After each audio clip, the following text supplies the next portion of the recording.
महाराष्ट्रातील विधान परिषद निवडणुकीसाठी भाजपाकडून 11 नावांची यादी जाहीर। दिल्लीत केंद्रीय निवडणूक समितीच्या बैठकीत उमेदवारांच्या नावावर शिक्कामोर्तब।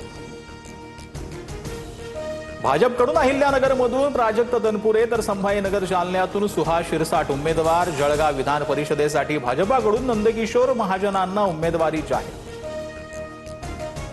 विधान परिषदेच्या 17 जागांपैकी 11 जागांवर भाजपाकडून उमेदवार जाहीर। शिंदेची शिवसेना 4 तर राष्ट्रवादी 2 जागांवर निवडणूक लढवणार। उद्या उमेदवारी अर्ज भरण्याचा शेवटचा दिवस। रायगड विधान परिषदेची जागा राष्ट्रवादीला महायुतीकडून अनिकेत तटकरे उद्या उमेदवारी अर्ज भरणार। रायगडच्या पालकमंत्री पदाचा तिढा अद्यापही कायम।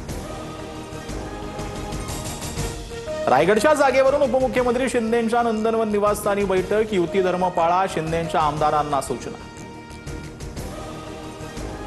गोगावले लवकरच रायगडचे पालकमंत्री होतील असा विश्वास। नंदनवरवरील बैठकीनंतर महेंद्र थोरवेंची प्रतिक्रिया। तर महायुतीचे प्रमुख नेते एकत्र बसून निर्णय घेतील।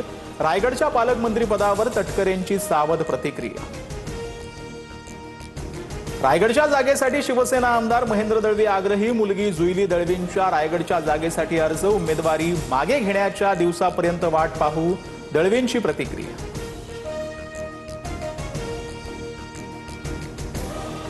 विषारी दारू प्रकरणामध्ये आतापर्यंत 15 जणांचा मृत्यू। 15 सीआयडी कडून परिपत्रक जारी करत माहिती।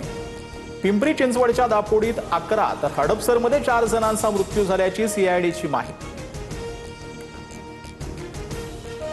ब्लू मूनचे विहंगम दृश्य समोर। खगोलप्रेमींसाठी आकाशात ब्लू मूनचा दुर्मिळ नजराणा।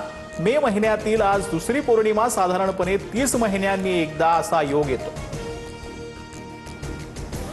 ज्येष्ठ पार्श्वगायिका सुमन कल्याणपूर यांचं निधन। वयाच्या 89व्या वर्षी मुंबईतील राहत्या घरी त्यांनी अखेरचा श्वास घेतला।